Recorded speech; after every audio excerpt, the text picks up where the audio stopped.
Hi, I'm Adam Ferrara.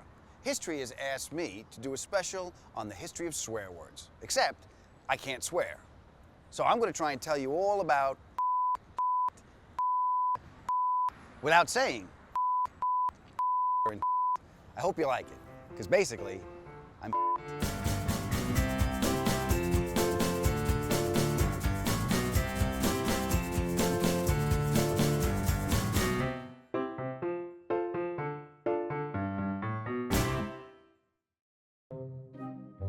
Swearing is a funny thing. These words are everywhere. We use them every day. But we never stop and ask what they're all about, or how a regular word becomes a swear word. You know, there is no specific definition that something is a swear word. If you look in a dictionary, a lot of words will say vulgar or slang or whatever. And with the exception of George Carlin, I don't know if anybody's ever bothered to actually make a list. This is a swear word, this isn't. Nobody gives you a list. That's the problem. They don't give you a list. Wouldn't you think it'd be normal if they didn't want you to say something to tell you what it is? Nobody even tells you when you're a kid what the words are that you're supposed to avoid. You have to say them to find out which ones they are.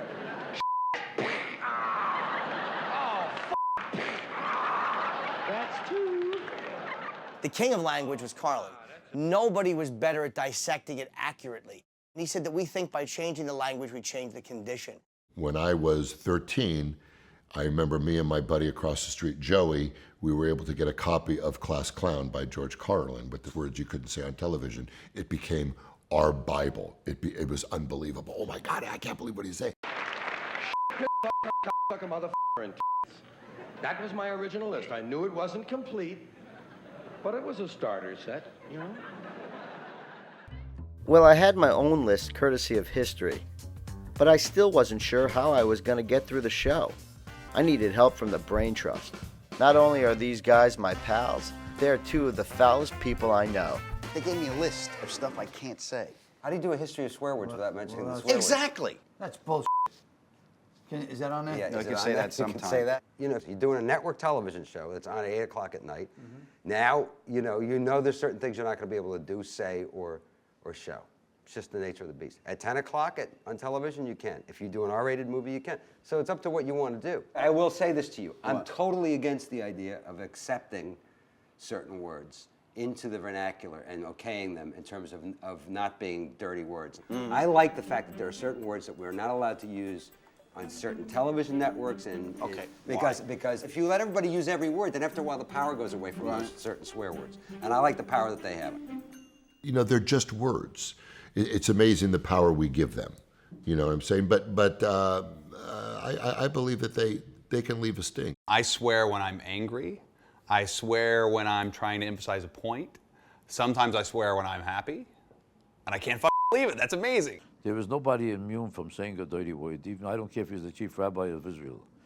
If all of a sudden a truck hit him in the ears, he'll probably say, "What the is this?" Swear is just a word that performs something, that puts you in a different place because of the fact that you've said it. It's its own sort of genre of words that sort of exist outside of the mainstream, in a sense. They're outsider words. And these outsider words come in all types of categories. There's your basic expletive, piss, an obscene word that expresses an emotional reaction. That's like a 5-cent swear word. Then there's the classic profanity. Hell damn. Where you're being irreverent towards a holy belief. That's freaking phenomenal. Now that's a minced oath, altered to reduce the offense of the original word. God damn it. Ah, God. That's taking an oath. And that's where swearing comes from. What better is there to say than a big old you? Now that's just a curse, plain and simple. There's not really much more to it. What do you think the most versatile swear word is going to be? Motherfucker. You think mother? Yeah, well, for me. I use motherfucker for everything. Bastard! It's not really a curse word. Well, you know what? This is a history of swearing, right? Correct. But yet he mentions curse words, right? Yeah. It's a swear. It's not a curse. So where does cursing cross over to the swearing department? So The then hell what's is curse? wrong with- Cursing is... Cursing is putting a curse pox on your house. A pox on your house. I pray on a mustard seed that your balls drop off into your soup. He's very good at That's cursing. old school.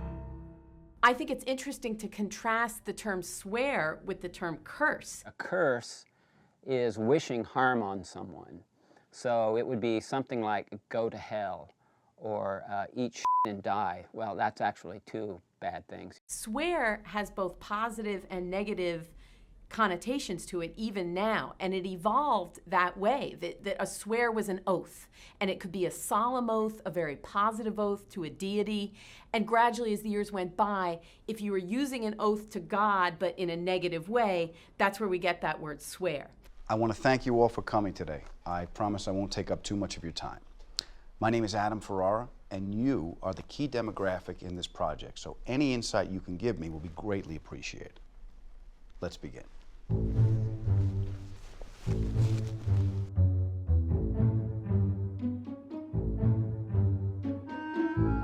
So, what is a bad word?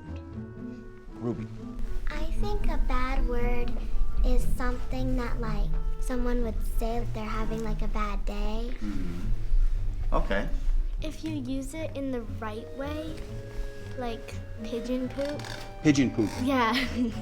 Then it's okay, but if you use it in a bad way to insult someone, it's not. Yes. I think a bad word is a word that you shouldn't use under the age of 5th grade. So if once you're in 5th grade, you can use bad words? No, not No. the intense ones, but like... The mild bad words? Yeah. Now, do you guys know examples of bad words? Alex. Crap. Crap, yeah, that's a bad word. It's a good word too. How is it a good word too?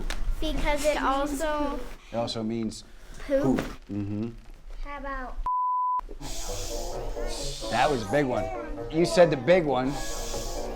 Ooh, that's a bad word. I think you could have a potty mouth and still be appropriate.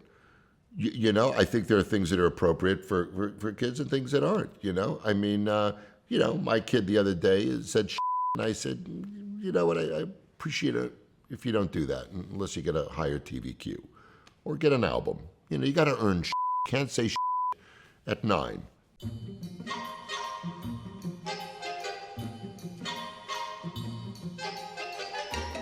The word means fecal matter, or the act of producing it. It dates back to 1308 and likely comes from the Old English scitan.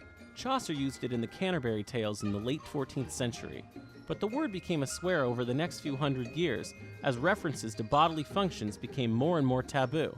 The first time it was said on the moon, Buzz Aldrin told Neil Armstrong he'd just taken one in his spacesuit.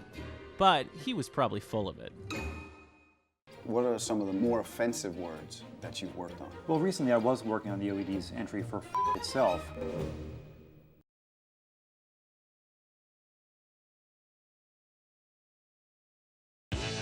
So everyone knows a swear word when they hear one, What's a bandersnatch? A what?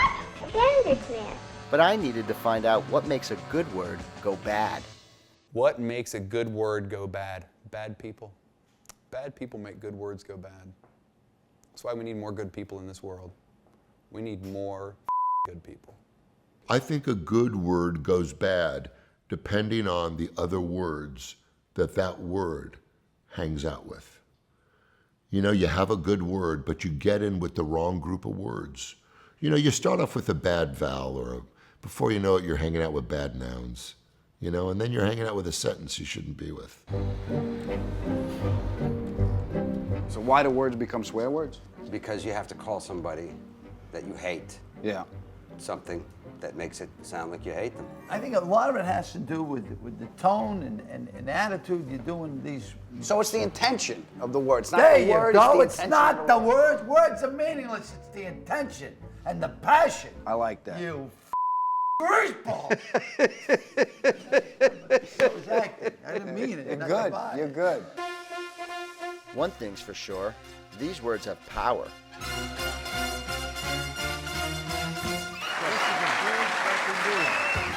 Kids are growing up in a cursing culture. It's outrageous, Phil. Presidential candidate John Kerry cursed when describing Iraqi policy. He did use the F word, and no, Vice President Dick Cheney does not regret saying it. Bad language is not a lasting matter. Do these words really pose a threat to us? Everybody's afraid of something or other. Or is there something deeper behind them? Something they represent? All cultures have something that is considered a bad word. The question is what those bad words concern. You do see patterns, the physical terms used as swears, the sexual terms that seem improper, and also then just the blasphemous ones. If you think about the origin of a lot of swear words, they come from associations with taboo subjects. Sex, religion, or poop. My God, you know, that sounds like my wedding night, actually. Not in that order. Well, no, poop was at the end. How a word becomes a swear. For a word to get on the road to becoming a swear, we need two things, words and taboo. We know what words are, like the word for this is dog, the word for this is lamp, and the word for this, yo, what's up, is douchebag. The other ingredient is taboo. And taboo are things we're not supposed to do because they're forbidden. In fact, they're so bad, we're not even supposed to think about them. But we do. And when we put these taboo thoughts into words, we get taboo words. And taboo words are usually avoided in polite company. Hey, what's up, bitches? Unless you're a douchebag. What a douche. Hey. But how does a taboo word become a swear? Well, some taboo words have something we like to call word power. And word power is that magic ingredient that makes some taboo words extra bad to say. Like someone saying, Hey, you want to have sexual intercourse? not much word power, but Hey, what word power. Oh my God. So a word plus taboo is just a taboo word, but a word plus taboo plus word power, and you got yourself a swear. Get it? No, I'm not like good at math. Such a douche. Hey.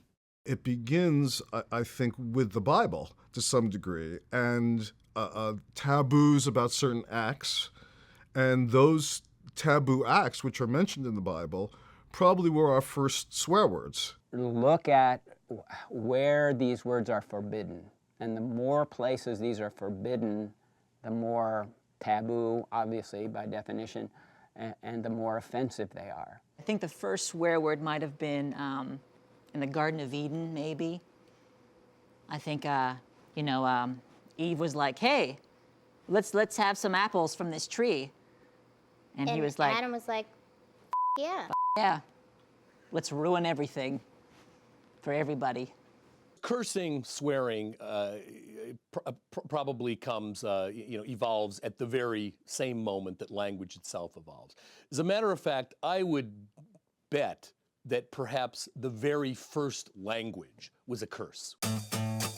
So clearly, swears have been around at least as long as taboo subjects. He's got nothing in the head but boys, boys, boys. But who keeps track of what words make the list? Jesse, now you're the editor-at-large of the Oxford English Dictionary, correct? Yes, that's right. What is the Oxford English Dictionary? Well, the Oxford English Dictionary, or the OED as it's usually called, is what's known as a historical dictionary. Rather than just having the definitions of a word, it will in addition have quotations from literature for every sense of every word, showing how it's been used and by whom, and how far back that word and that sense goes. You'll get the definition of the word, the history of the word, and its past usage going back as far as you can go back. That's right, and it shows how the language has developed over time. So Jesse, what makes a good word go bad? Well, there's a line in Hamlet that is useful here. There's nothing either good or bad, madam, but thinking makes it so. You know, these words are not inherently good or bad. You know, words that are referring to body parts or bodily functions, there's nothing about the word that's bad. We just know it is bad because we find the concept uncomfortable. What are some of the more offensive words that you've worked on? Well, recently I was working on the OED's entry for itself, which was originally put in 1972. What makes so special is that it's used in a very wide variety of ways. So in fact, you could someone with a dildo, you could someone in the face. I had a great time then. And we say I'm tired, or we really up that deal, or something like that. All sorts of parts of speech, all sorts of uses, they're all there.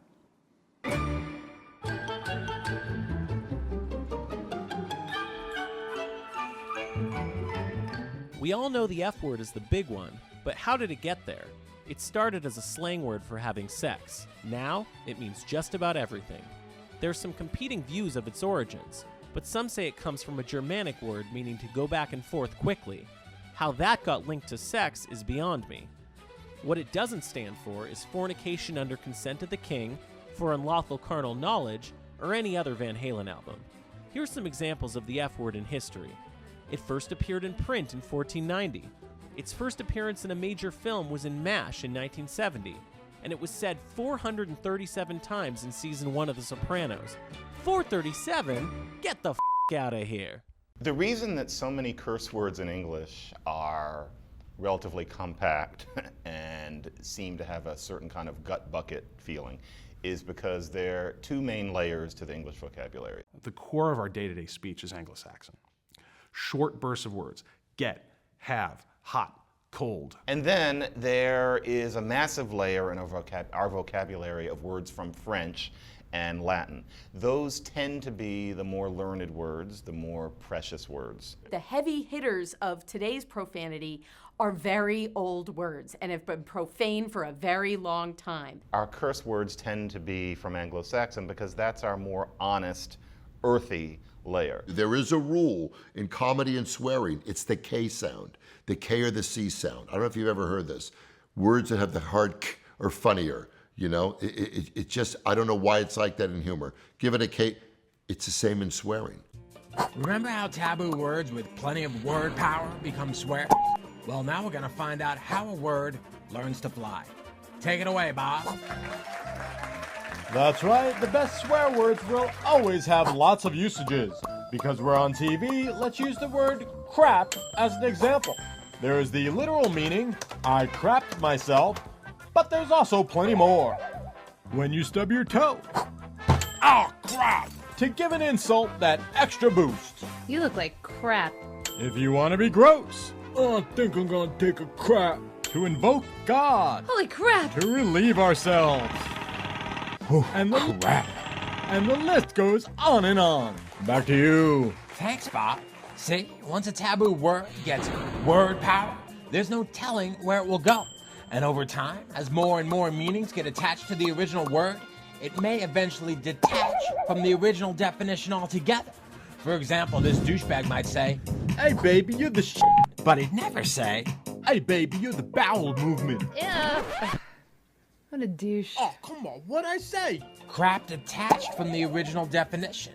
And if that happens, your word will really start flying. And if it gathers up enough usages, it might fly up to a very prestigious place. Okay, so why don't we try some swear words? Use your imagination. Second. The needle's gone right off the scale and reset.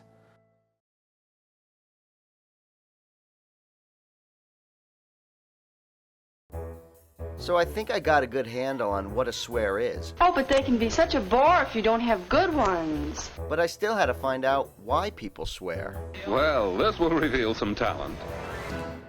Swearing has to be understood as what your brain is doing. And we've evolved to do this. We're the only animal that can do this. We're primates. So any word we can do that go, are you mad at me? Of course. It makes Okay. no sense. Go to Larry Charles, because that's a bright guy. There's a cathartic element to swear words. People often curse when they're angry. You know, there's a kind of a visceral relationship to these words. A lot of people will tell you, there are times in life where there's just no other word. I gotta say, because I can really get behind that word, It's like cream, I can't really get behind in the same way. What swearing allows us to do is get those emotions out. Yes, we need to do this. I mean, that's a pillar of psychotherapy, is that when you hold things back, that's bad for you. When your emotions control your actions, it affects not only yourself, but the people around you. Swearing helps us relieve our emotions. Some even suggest it can alleviate pain. Do these words really have the power to govern our emotions? You get the idea. Cause, effect. I went to see Dr. Richard Stevens, whose research is the gold standard on the psychology of swearing. This is galvanic skin response. This equipment here will assess your autonomic nervous system arousal. In other words, your emotional state at any one time. We're trying to understand how is it that swearing helps people to cope with pain. So this is going to measure my emotional response to swearing. Yeah, that's right. So you could grab hold of the silver tube there, please, in your right hand. Yeah, that's great. And we'll just hold it while the equipment gets a nice steady signal. Why don't we start with you giving us a neutral word? Neutral word. How about the word chicken? Okay, that sounds good. Chicken. I think we can agree the needle didn't move very much. Chicken, chicken, chicken, chicken. Corned beef sandwich. Tiny European computer. Okay, so why don't we try some swear words? Use your imagination. Sucker. That's good. The needle's gone right off the scale and reset. Sucker. Motherfucker.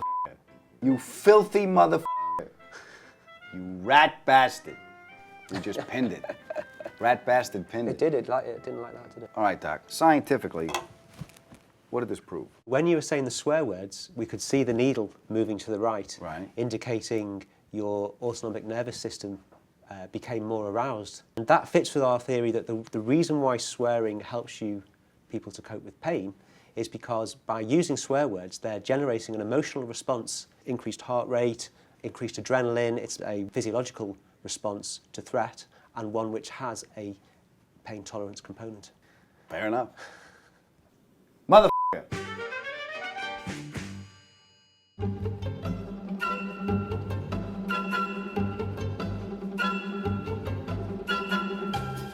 It doesn't take a genius to guess the literal definition for mother. It's most often used to describe a despicable person, thing, or situation. The word found traction among African American GIs in World War II. It became widespread after the military was integrated. It was so offensive that many euphemisms emerged to replace it, including mommy bopper, mother lover, and my favorite, granny jazzer. The most famous mother of all time? Oedipus. I think people need to swear because I think it's a release. I think swearing it's like a valve. It's like I can go and let the steam out. There'll be something that you could just say that releases tension from within, and I think swearing sort of does that.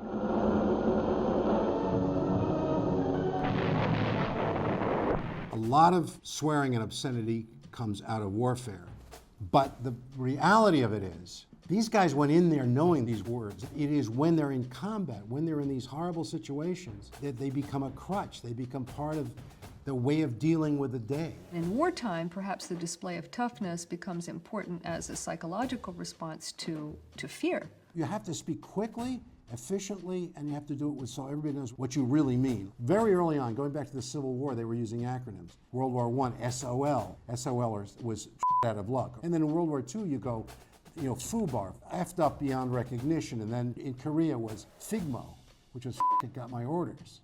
JAF dip, which came out of the early days of the Iraq War, just another day in paradise. They're ways of expressing their frustration with a really bad day.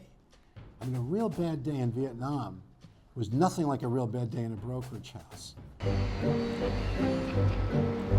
Now let me ask you something. What kind of people curse, besides us and comics and writers that use it for a living? The Irish. The Irish, well, The Italians. The Italians, yes, we do. Actually, German, where every other word sounds like a swear word. Yeah. You know? Du Lieber! How often do you swear?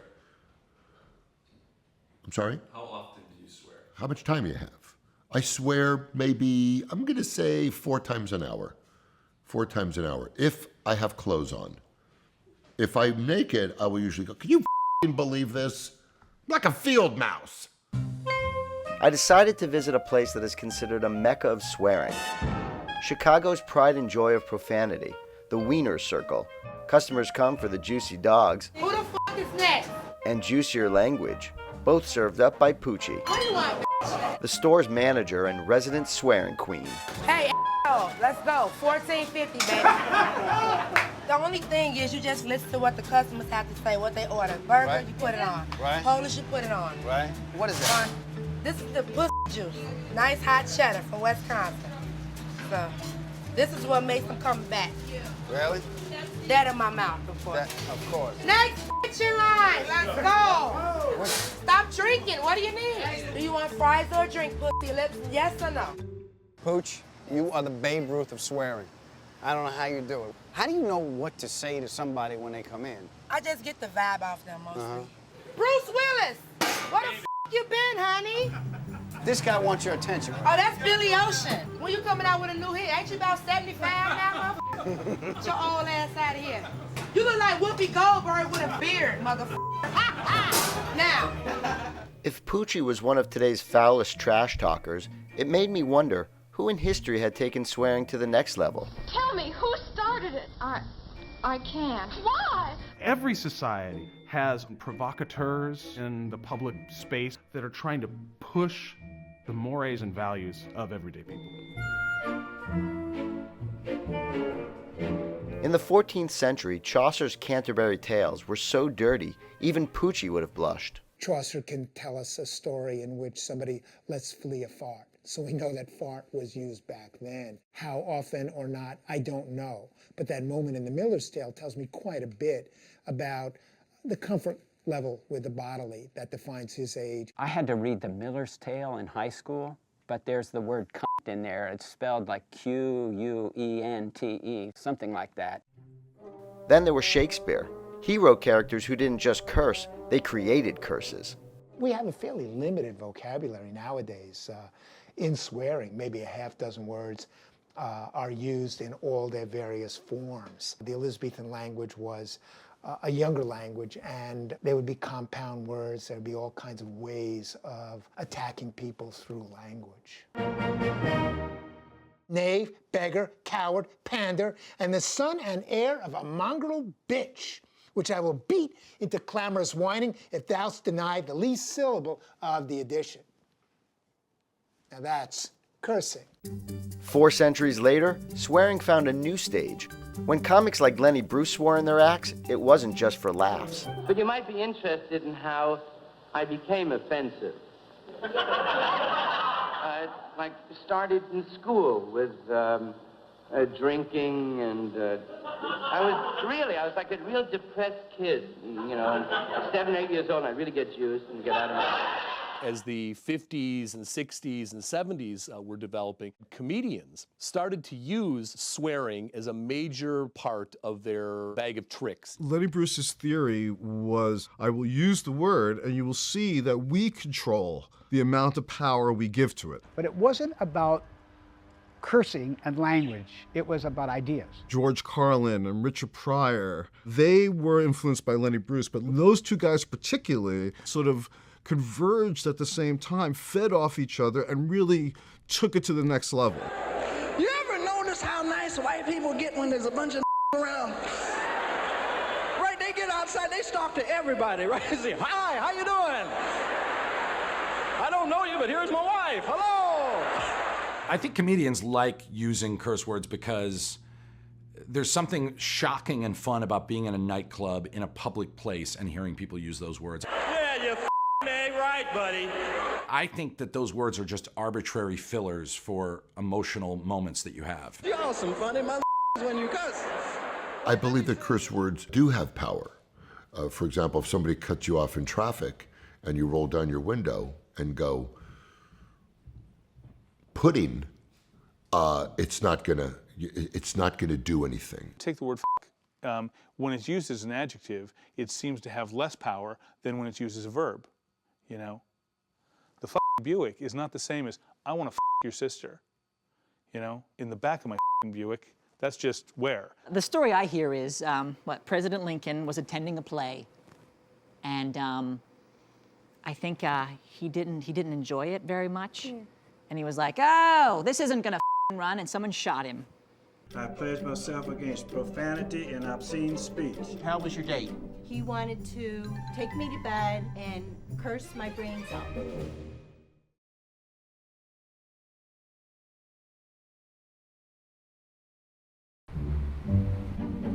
Now, the people that don't swear, I find myself uncomfortable around. Yes. People that don't curse, you don't trust.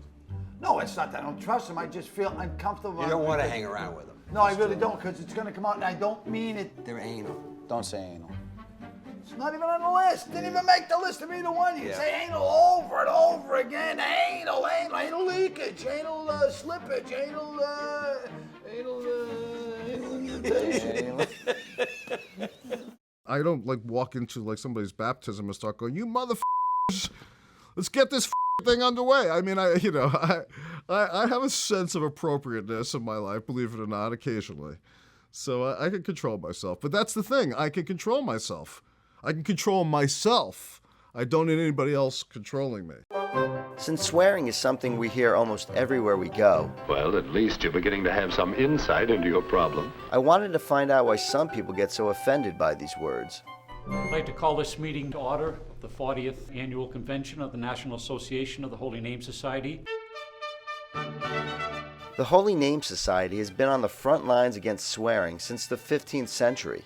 I met up with them the day they were signing a new swearing resolution. In honor of his divine name, I pledge myself against perjury, blasphemy, profanity, and obscene speech. We are here to do a series of short vignettes showing how a person should appropriately correct someone else who uses obscene language. Welcome home, Susan. How was your date? He was all over me. He wanted to take me to bed and curse my brains out. You know how much I love you. You're not supposed to say those words. Unnecessary roughness. It's cursing football. You need roughness in football. What the cursing is wrong with you? Cool down. What's the big deal? The guy's a human. Curse it to Hades. This foreman doesn't know what he's doing. He's a cursing illegitimate. If she keeps up with this blank, she's not going to get anything from me. Listen, I know you're upset. There's no need for that language. You're only going to make it worse. I agree with you. She should blank not do that. Very good, guys. Well, thank you guys for having me here today. If I could ask you, what is it about swear words you guys find offensive? Yeah. Yes, sir. It's a question of love. Vulgar words corrupt the society. So you're not going to misuse the name of God or the Holy Trinity or the Lord Jesus. And blasphemy is just a rejection of love. You love someone, you don't misuse their name. You use it always with respect and love. Okay, so you never slipped in unintentionally? Actually, in my lifetime, I haven't. I hate to say it, but I know because it might sound awful vain, but I just never have, you know. Okay, well, listen, John, the only thing I'm afraid of is it's all been collecting up, and one day it's all going to smell right. Thanks, John. Okay. Thank you for helping me out. I don't believe him. Don't believe him. If the Holy Name Society was the old guard of anti-swearing, Why don't you look ahead? Don't preach at me. It made me wonder if there was a new guard. My name is BK Hatch, and I'm the founder of the No Cussing Club. If you want to hang with us, I don't want to hear cuss. Don't cuss. Don't cuss. The No Cussing Club is a group that I put together at first with 5 of my friends. We started a website, nocussing.com, where we got people from all over the world signing up, taking the No Cussing Challenge. Words have a lot of power, and so you really need to be careful what you say to people. They obviously don't allow certain words on the TV for a reason, because these words offend people and they don't make people feel comfortable. I think there's a lot of people that say they want cussing to stop and that it's a problem, but I think that something that separates me from them is that I actually go out there and do something. Like I speak to schools about cussing. What I like to see in the future is people thinking twice before swearing or using cuss words and uplifting people instead of tearing people down. I know this is my mission on the earth and something that's important to me and to all my members, and this is something that I had to keep moving forward with. Next time you slam your foot in the door and don't know what to say anymore, you say sets fast, break it back, 1 second, take it back, second dash, forward dash, give a shot at Johnny Cash, bright tongue, hold in. Take a breath and count to 10. If I don't want to say a bad word, and you know, often you don't, I'll say freaking or fracking. I sometimes say dagnabbit. You know, shoot, darn. Oh, Karens. I just say bad word, bad word, bad word. You think go hop yourself. I try not to cuss when there's like certain people around, like say my grandma or like little tiny kids. I wouldn't swear in front of my like uncle who's very like conservative Christian and his kids.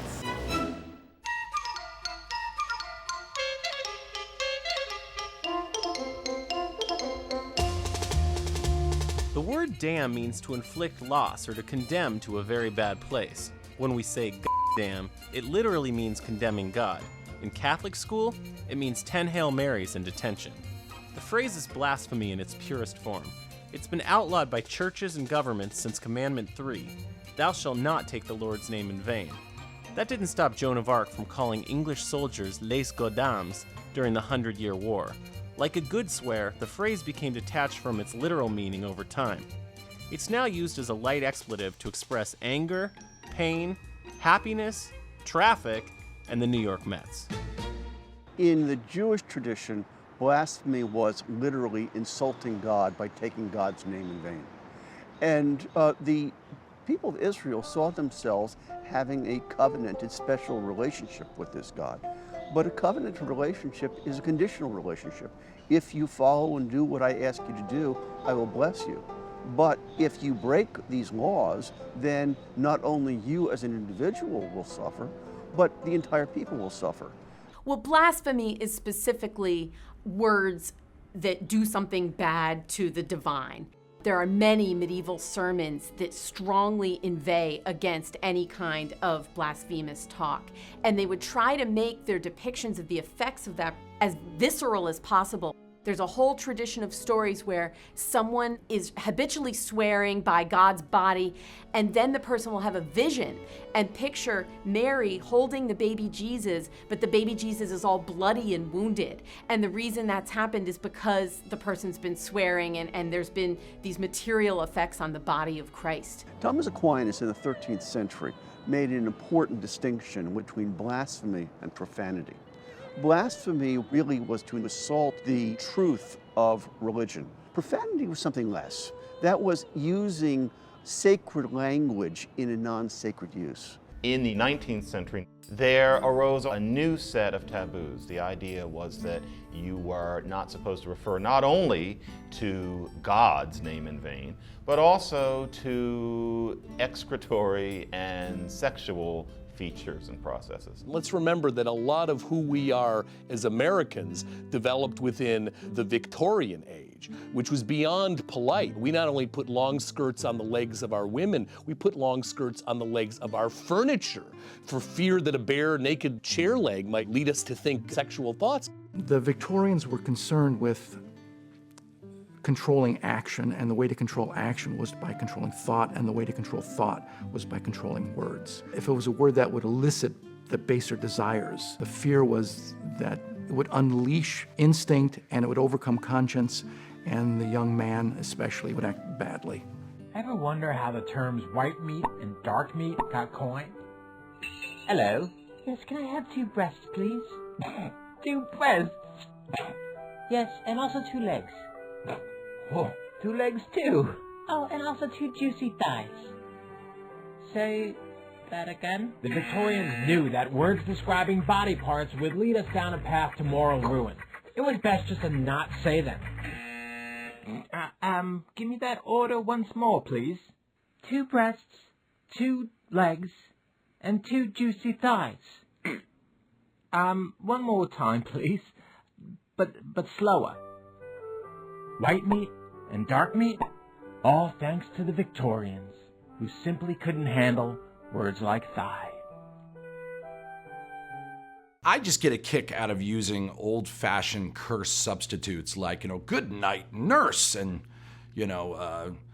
son of a bee sting, and stuff like that just makes me laugh because it's so unnecessarily proper. I mean, in a world where, 2 billion people don't have access to clean water, and we're worried about saying the word shit. Like, really? That's what you're focused on? I think putting the parental advisory sticker on records was one of the best things they could do for record sales. Yeah, like if we put kids can't have broccoli, people be smoking broccoli.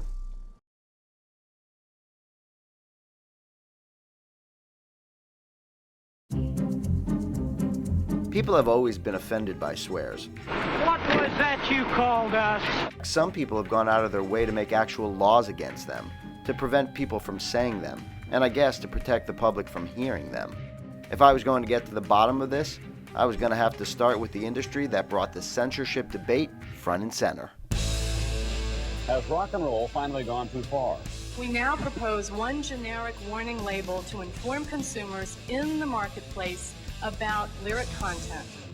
I was hoping hip-hop artist Chitty Bang could shed some light. Harder to fail. You see a train, don't be the fool that jumps on the rail. High on the scale, if I nail, girl said it, I am well endowed like Harvard and Yale. Hey, fellas. Yo, man, what's up, man? Adam Ferrara. I'm Chitty. Nice to meet you. Nice to meet you, Chitty. Hey, Noah, how are you? So fellas, why do you think some rappers use cursing? Why do you think they use language? There's what I call like classroom conversation, and there's conversation like everyday conversation, like me and you just sitting there chopping it up. And hip hop definitely leans more towards that side. If you're trying to share your message and you're trying to prove a really strong point and you're angry about something It and you're definitely vocal gets about the point something, across. you Yeah. know, Ice-T with Cop Killer, and that's kind of when the government said, wait a minute, what's going on They here? was going hard. Well, I think the most interesting thing is that the reaction is these lyrics are leading to more violence, like not like maybe let's have an investigation about police brutality. It's the same kind of thing. If you could parallel it to a swear word, it's an emotional reaction to the sound of the word rather than looking at the message and what is the intent of the message. The intent of the message is, hey, there's a problem here. Yeah. I think putting the parental advisory sticker on records was like one of the best things they could do for record sales. You know, all the kids saw that parental advisory sticker, it like inspired them to go buy the record and to go, you know. Explore it. Yeah. Like if we put like, you know, you kids can't have broccoli, people be smoking broccoli. Well, maybe they wouldn't smoke broccoli, We'll be hearing about that party for weeks. but one thing's for sure, swear words have been censored since long before hip-hop came around. The question is why, and how did they do it? As courts start to adjudicate language in the 1500s, 1600s, 1700s, the court now takes the role of the church in telling us what we can or cannot say.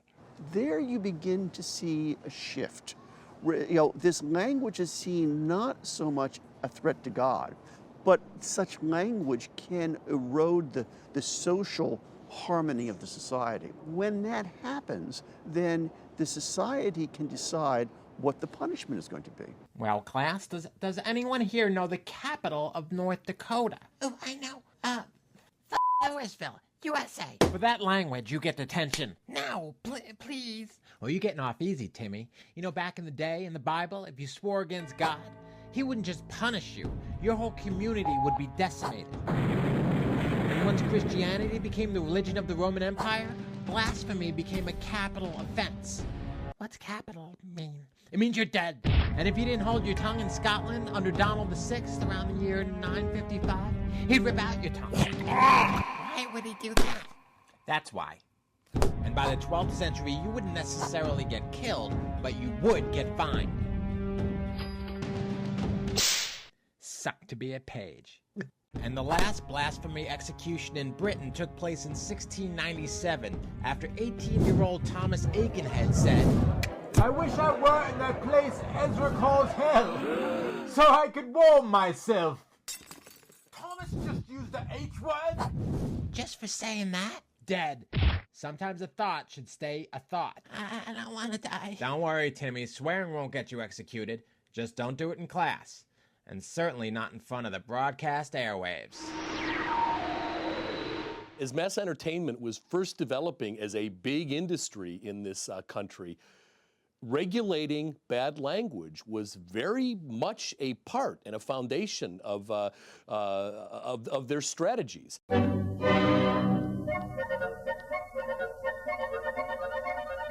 There was movie censorship just about from the very beginning. In 1916, Douglas Fairbanks made a movie called The Habit of Happiness. In it, Fairbanks plays this guy who is kind of a laugh doctor. He's a person who believes that being jolly is good for your health. Laughter is the best medicine, as they used to say.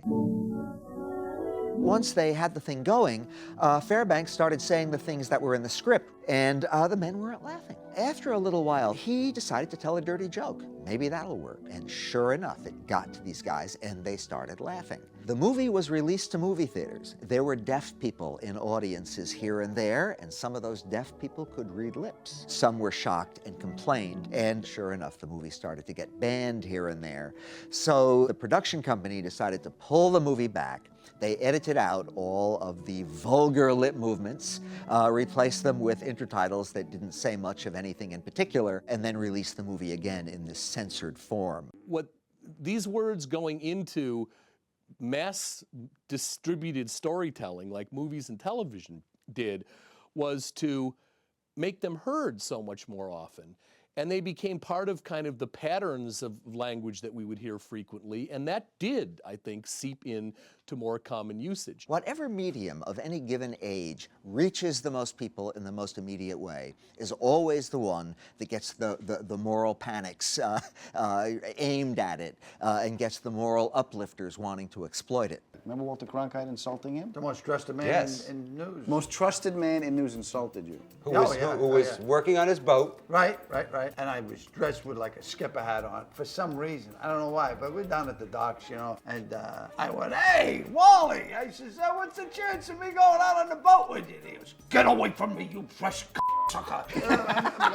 Wow, Walter Cronkite.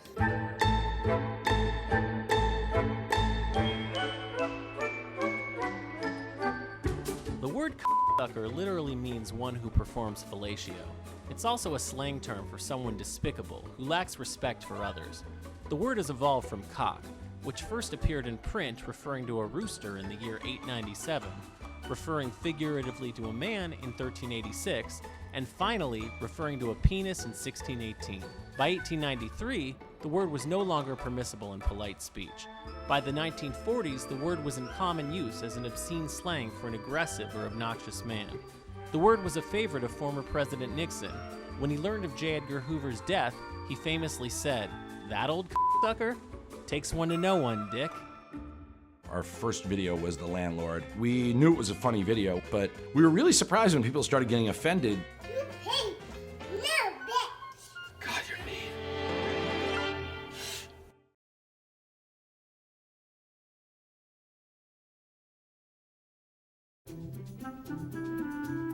Like I said, I believe certain words should be protected and never given, never have their power taken away. Why do you think the government has to censor these words? I know why. Because they're trying to keep the Irishman down. That's all I got. I have been bleeped a few times. I said a couple things on The Tonight Show. I've never been invited back. I was on the couch and I went, I'm at the point in my life, I'm 50 and I'm single, and I don't want to wear a condom. I really don't care. I hate them. I don't want to wear them. So instead of wearing a condom, I'm just going to f chicks that no one else would want to sleep with. Okay? So they bleeped me, and Jay went, "I don't know if you can say that." I said, "That's why I'm looking at that chick in the band." Well, it was a big brouhaha, and I just thought it was funny. I'm doing the Ed Sullivan Show, which was live, and the president was about to make an announcement. So I was doing my act, and he was letting me know that I only got 2 minutes left. And I started to say, "What are you showing me fingers? This is no time to show me fingers. They didn't come to watch your fingers. They came to watch me. I got fingers for you if you got fingers for me." And he thought I was giving him this. When I got off the air, he ran over to me. He said, "You son of a bitch, you this." He started to curse and yell, and I didn't know what the hell he was cursing and screaming about. But I knew I did something. I didn't know what. Basically, it ruined my career. That's the main thing. It wiped me out for the next 20 years. Because after that, I had an image of a guy who was irresponsible and can't be trusted to be on television. I was starting to see just how divisive an issue profanity could be. Yes, I see. But what's so special about the public airwaves? Who decided that's the one place where we absolutely can't swear? That's radio for you. And how is anyone supposed to know what we can and can't say? Broadcasting is different than other things. This was a medium that was in everybody's living room. So that beat the movies, which was just in everybody's town. Broadcasting came over the air. The air belongs to you and me, and therefore it has there's a stewardship quality to it, which of course the FCC regulates on our behalf. The Federal Communications Commission is charged with the responsibility of protecting the people's interest. The FCC's indecency policy right now is that Congress has told the country in Section 1464 of the Federal Criminal Law that broadcasting obscenity, indecency, and profanity is illegal. Obscenity is especially important because it is not protected by the First Amendment. Obscenity was essentially designed as a category to include hardcore pornography. Then we get to indecency. Indecency has been defined by the FCC as descriptions or depictions of sexual or excretory activities that are patently offensive under community standards for the broadcast industry. There is this rule that from 6 a.m. to 10 p.m., you've really got to watch your P's and Q's when it comes to poo-poo PP, and SEX. So censoring words and imposing fines had become the new form of punishment in today's world. Are you gonna be on my side if I let you up? Sure, Chick, sure. I'm on your side. But how did the FCC know which words were offensive? Now, does that help answer your question? I still don't exactly see why they were picked. Well, it all comes back to George Carlin. And now that was the original list. We've added a few words since then. We've added fart, turd, and twat. I went to visit Harry Cole, a member of the team that argued the landmark 1978 Supreme Court case, popularly called the Carlin case, that helped define what the FCC considers indecent material. So now, Harry, you were on the team that argued the Carlin case before the Supreme Court, right? That's correct, yeah. That suit wasn't against Carlin, was it? No. No, it was against an over-the-air broadcast station. Station here in New York, WBAI, and Pacifica, the WBAI licensee, broadcast the Carlin monologue, 2:30 in the afternoon. One guy who was driving around, according to his letter, with his young son, happened to hear it on the radio, and he got all bent out of shape and wrote a letter to the FCC. And that's how all this started? That's before then, the FCC did not have an articulated indecency policy at all. So Carlin, he just wrote a bit. Right. And it became the standard? One of the great ironies of this whole thing is that everybody refers to the 7 dirty words you can't say on TV. The fact of the matter was, Carlin made that up. Up until 1973, when the Carlin monologue was broadcast, the FCC had never laid out what you could and couldn't say in the way of dirty words. So Pacifica was in violation of a standard that didn't exist yet? That's correct. Turns out that FCC decisions have only gotten stranger since then. In 1999, CBS ran an episode of Chicago Hope in primetime, where a character said shit happens, and nothing happened with the FCC. But in 2004, they fined a PBS station $15,000 for airing a documentary about blues musicians who used, well, blue language. Which is all the more confusing since they did nothing about ABC's broadcast of the unedited film Saving Private Ryan that contained tons of swears. And then their crowning achievement, when they ruled that Bono's F-bomb on NBC's 2003 Golden Globes was okay, because it was only a fleeting expletive. And then they reversed that finding, deciding that fleeting expletives are most definitely not okay. So these days, who the hell knows? Can I even say hell? The way in which the courts and the regulators, the FCC, have tried to bring some sense of uniformity to what we consider to be a decent language has turned out to be a real mess. The biggest problem here is that the definition of indecency is so vague. The First Amendment is not intended to give the media an absolute right to cause unlimited harm to society as a whole and to individuals within that society and never have to answer for the consequences. What if you took that attitude towards literature? First of all, Romeo and Juliet, it's gotta go. It's about two, 14-year-olds who killed themselves because mommy and daddy won't let them be together. That's a bad influence on kids, and I was forced to read that at about the age of Romeo. Censors make a big fuss over things. It kind of calls attention to things that the censors actually don't want attention called to. In a way, the censorship keeps these words alive when what censorship is supposed to do is keep them from being expressed. The broadcaster has a right under the law to broadcast whatever they want, but at least historically they did not have a right to cause the kind of harm they are causing to our society and to individuals today, and historically, neither do cable and satellite providers or the internet. Hi, Pearl.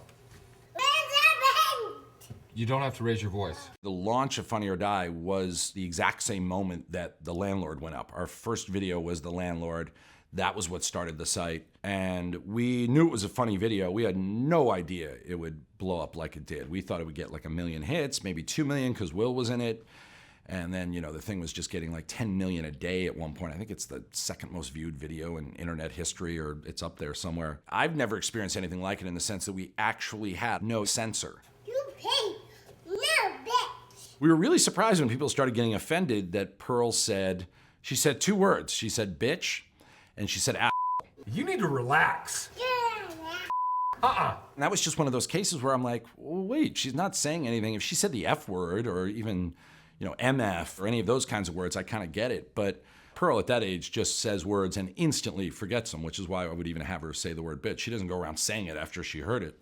I don't even view the word bitch as a curse word. And asshole is edgy, admittedly. It was very surprising, but ultimately I still don't care.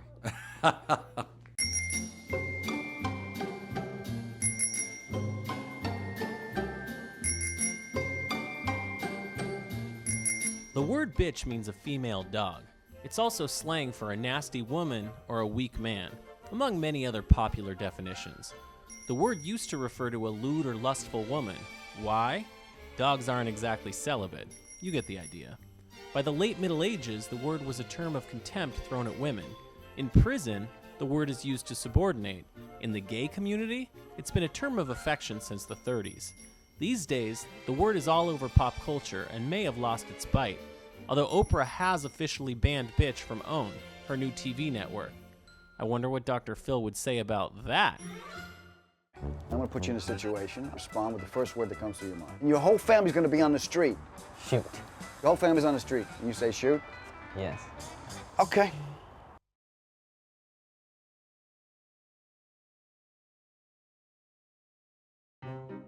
So it's clear that some people don't ever want to hear swear words, He was terribly shaken up and bruised. while others can't live without it. Oh, you don't know how wonderful it is. You're listening to Opie and Anthony. What's the first curse word you guys are aware of? A pox on you and your Yes. whole family. I went to visit my friends Opie and Anthony to see how they've dealt with censorship on broadcast radio. Why do you think swear words carry so much power that they need to be censored? I don't know where it really comes from because in my head they are just words, but some people are so freaked out by hearing it. I think it's because we stop and take notice or something, and we're actually giving the words power. It's also words and how they're used. Like if a word is used to punch somebody, like when someone yells, "You even stink" is bad. "You're no good" is not nearly as hurtful as "you suck."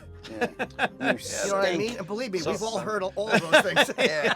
Now, did you ever get in trouble directly just for a swear word you said, not innuendo, not something that was considered obscene? Yeah, sure. We've had a few of those over the years. You don't even notice at first. It's a kind of a weird thing, but you know something's wrong. So he drops an F-bomb and it's like, yeah, what? It was fun to go to satellite and curse, though. Yeah. It's almost like we don't have to curse, or you don't want to not have to curse.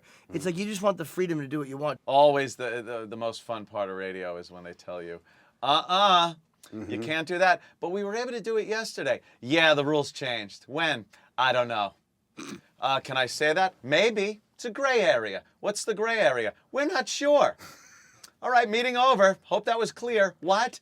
So that's exactly what some of the meetings were like. We even try to get around it on regular radio by just using the first letter of a curse. They finally came to us and said, you can't do that anymore. Right. But We're like, we would "Why?" tell them we didn't say anything. We didn't say anything. It's just using the letters. And then they started getting like, well, people are going to know. It's like, yeah, they're going to know. That's the But point. we figured out a way to get around it. We're brilliant. But no, you're in trouble. But Opie and Anthony wasn't the first radio program to try and skirt the censors. Have you ever heard of a guy named the Greaseman? DJ, right? Yeah, DJ down in Jacksonville in D.C. Greaseman was a disc jockey in the 1970s. As a way around the censors, he created a new vocabulary to describe vulgar topics on air without using swear words. You got fuselage, for example, which is your penile shaft. Bearded clam, which is the female vagina. Wailing away, that's masturbating. Tuchus is your butt. The one-eyed viper or the heat-seeking moisture missile. Your 6-minute workout, it's masturbation. And Shangri-La was the big orgasm. That's your personal favorite? Yes. You're really starting to frighten me. Are we going to be able to invent new swear words? I'd love to contribute some if I could. Please. Yeah. Okay. I would say pillow licker. It's all about the taco of fury. Well, a bunch of smart alecks then. I think there'll always be new words that work their way into language. What about nipple hair? Ugh. Dumper. Juice bag? Thunder bags. We could sit here for the rest of our lives and try to work on a word. It might click with the zeitgeist, and and suddenly disseminate out into the world and be a word, or it might never happen. You can't predict why it happens and why it doesn't. So no one knows what words will make the naughty list in the future. I can't make any sense out of this. But one thing's for sure, it's up to the next generation to decide. Hey, McKay. How you doing? Adam Nice, Ferrara. Nice to meet you. Let's have a seat. Cool. So, they tell me you're the president, the founder, the CEO of the No Cussing Club. of the No Cussing. Yeah. Now, you don't swear at all. No. And instead of swearing, you substitute words? Yeah. There's actually over 100 words that you can use instead of swear words. You have 100 words you can use instead of swear word. Yeah. The F word. Fiddlesticks. Fiddlesticks. Fiddlesticks. S. Shoot. P word. Polynomial. Polynomial. A-hole. Asteroid hole. You're this close, kid. It's getting close. I'm gonna need at least 50 cents for that. All I got is $10. I'll take it. All right. Okay, I'm gonna put you in a situation. I want you to respond with the first word that comes to your mind. Okay. You're working on your computer, and you notice it starts to malfunction. Oh, pickles. Stuff starts disappearing from your desktop. Barnacles. All of a sudden, your hard drive crashes. Bric-a-brac. You're losing everything. Succotash. The entire book you wrote is gone. Freak. They're gonna call and they're gonna want back the advance, the check you already cashed. Boulder Dash. And they're gonna come and take your house because that was the money you used to pay the mortgage. Dang it. And your whole family's gonna be on the street. Shoot. Your whole family's on the street. And you say shoot? Yes. Okay. So if people start using your substitute words for swear words, eventually they're gonna take on the meaning of those swear words. So theoretically, you just created a dictionary of swear words. Not true. Let me ask you this. All right. If we're sitting there and for some reason I get really mad at you and I say, you know what? F you. Probably get angry back at me, Probably right? get angry back, yeah. And if I kind of get angry and I say, well, come on, you cupcake. But I can tell Okay, you. let's say cupcake, right? Okay. Let's say that replaces FU. So everyone's it's taking on the same energy, it's carrying the same emotion as FU. Isn't cupcake now FU? Most likely cupcake is not going to evolve into a swear word. Cupcake doesn't offend people. Usually you think of cupcake, you're like, yay, free cupcakes.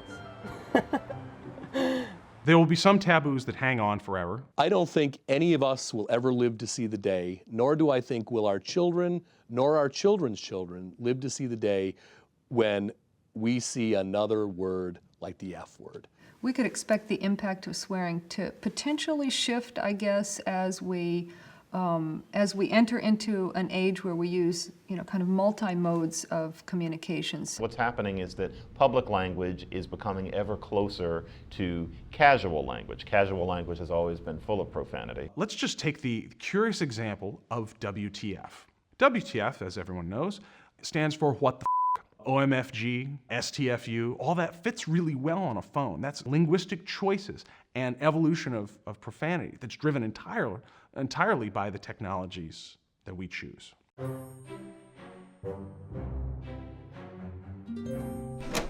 Hiya, kids. All right, you remember the last time I was here, we were talking about bad words? Yeah. Okay, there's a few things I have to tell you guys. My generation is shot. Now, I don't want to put any pressure on you, but you are the future. Don't let anybody tell you what's a good word and what's a bad word, all right? Find out the facts for yourself. Don't let words trigger an emotional response from you. Okay, once you respond emotionally, you're just like Sonny Corleone. Bazzini knew this. That's how he lured him to the causeway and shot him to death. Okay, how about this? Sticks and stones will break my bones, but... Words will never hurt me. Perfect. Who wants ice cream? I think in the future there will be less censorship when it comes to swearing and nudity. I mean, it wasn't that long ago where, on television we saw an ass for the first time. And I think it's only a matter of time before we see boobies and wiener. And then the word's just gonna follow. If you're seeing those things, you're gonna be saying, oh, you watch NYPD Blue? Saw a dick last night. I mean, that could happen. Is that show still on the air? Can you reinvent the wheel? Can you? Who knows? Who knows where it'll expand to or where it'll contract to? There will never be a better wheel. There will never be another B. Arthur. There will never be another. But if there is, I know she'll find me. What's clear is that there is a human desire and urge, a natural desire and urge, to explore those taboos and put words to those taboos to be able to talk about them and describe them. People will communicate the way they choose to communicate in ways that they believe most effective. They will use the terms they want to use. And if some people are offended by that, well, that's just too damn bad. It happens. So we've learned a lot about the history of swearing, but its future remains unclear. Whether the swear words we know fizzle away or stand the test of time, one thing is certain. We have these words for a reason, and as long as they offend, they'll always be with us.